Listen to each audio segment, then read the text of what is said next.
What if I told you that the map of the world could look very different in just a few years? Countries splitting, regions breaking away, and entirely new nations being born. Yep, it's happening, and today we're diving into new countries that might exist soon. So, buckle up and let's explore these potential future nations. And hey, if you love learning about wild world changes, make sure to hit that subscribe button so you don't miss out on our next adventure.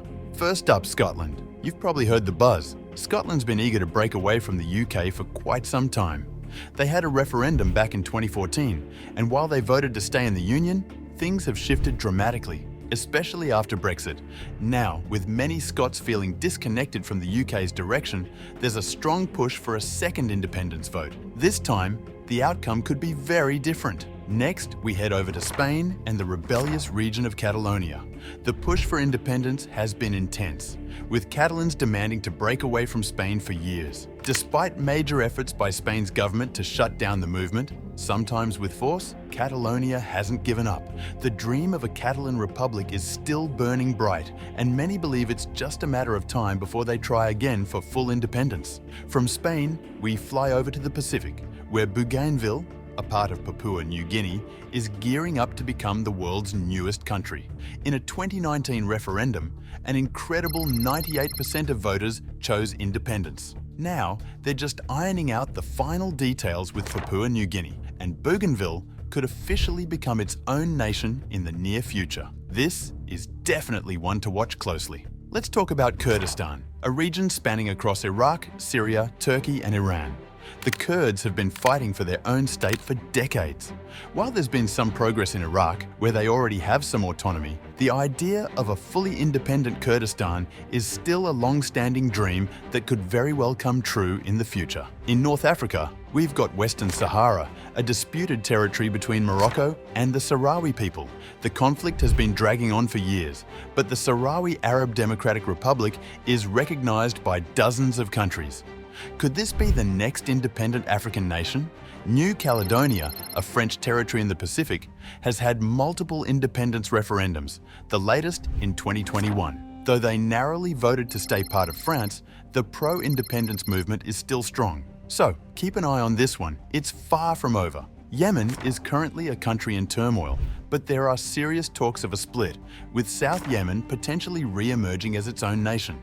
Once an independent state before uniting with the North in 1990, South Yemen could very well reclaim its old borders. Let's head to Canada, where the province of Quebec has been flirting with the idea of sovereignty for decades. They've held two referendums in the past, once in 1980 and again in 1995. And although they voted to stay in Canada both times, the desire for an independent Quebec hasn't completely disappeared.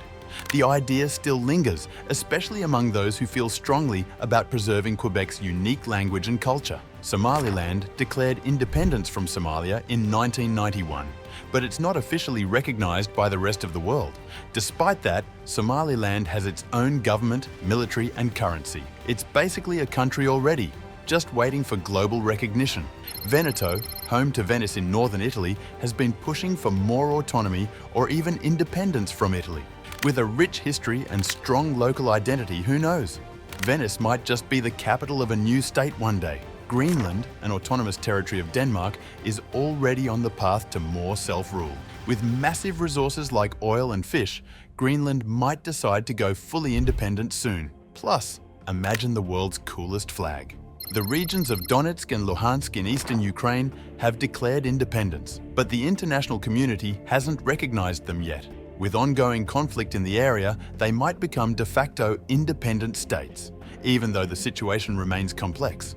The island of Corsica, part of France, has a strong sense of identity, and there's been a growing movement for independence. While France isn't keen on losing it, the Corsican independence movement is something that could gain momentum in the coming years. Over in Eastern Europe, the self-declared Republic of Transnistria has been stuck in a weird political limbo since breaking away from Moldova in 1990. They've got their own government and currency, but no one officially recognizes them. Could they finally gain independence? In Indonesia, West Papua has been struggling for independence for years. The region has its own distinct identity and a history of conflict with the central government. Independence movements are growing, But it's a tough road ahead. Flanders, the Dutch-speaking northern region of Belgium, has long talked about splitting from the French-speaking Wallonia in the south. Political tensions between the two regions might just lead to Flanders declaring independence one day. In Spain and France, the Basque country has long been fighting for independence. While the violence has ended, the push for independence is still strong. Who knows, maybe we'll see a free Basque state in the future. Welcome to Chechnya. This small but fierce region in southern Russia has seen some of the most brutal wars in modern history and an intense struggle for independence. In the 1990s, Chechnya declared independence after the Soviet Union collapsed, but Russia wasn't having it. 2 wars followed, filled with chaos, destruction, and unimaginable loss. Grozny, the capital, was practically flattened. Thousands of civilians were caught in the crossfire, while Chechen fighters fiercely battled Russian forces. Fast forward to today, and Grozny looks completely different, like a city reborn from the ashes. But don't be fooled, the struggle isn't entirely over. Under the current leader, Ramzan Kadyrov, Chechnya is tightly controlled, and while it's quieter, the scars of war and the fight for independence still linger. The question remains, will Chechnya ever be truly independent? Or will it stay locked in Russia's grip? In northern Syria, Rojava, a Kurdish-led region, has declared itself autonomous. They've set up their own democratic system with local councils. There are programs supporting women's rights and a multi-ethnic government. Despite the instability in the area, Rojava's leaders aim for global recognition. If successful, Rojava could become an independent nation, showing a new political and cultural model in the Middle East. Tibet has been under Chinese control for decades, but the movement for independence remains strong. Despite the political sensitivity surrounding the issue, many Tibetans continue to push for sovereignty and the preservation of their unique culture and religion. The dream of a free Tibet is still very much alive, even though it faces significant challenges on the global stage. Hawaii was once an independent kingdom before being annexed by the United States. There's still a small but vocal movement pushing for Hawaiian independence, so maybe one day we'll see Hawaii as its own country again. We've already mentioned Quebec, but hey, the idea of a French-speaking independent nation in Canada just won't go away. With a strong cultural identity, the dream might just be revived someday. And there you have it. A whole lineup of potential new countries that could soon change the world map. Which one do you think will be the first to break away?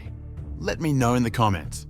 And before you go, remember to subscribe and hit the notification bell so you can stay updated with all the latest world changes.